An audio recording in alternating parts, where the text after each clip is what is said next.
How to fix COD Vanguard. Your CPU does not meet the minimum specification for running Vanguard. Error on Windows. Fix 1. Be sure your hardware includes Intel/AMD processors with AVX instruction set.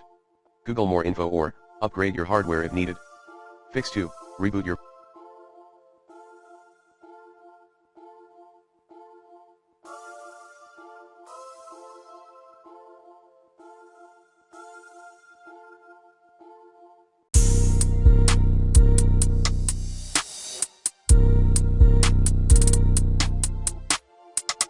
PC. Fix 3. Update your graphic drivers using the recommended Avast driver updater in this video guide.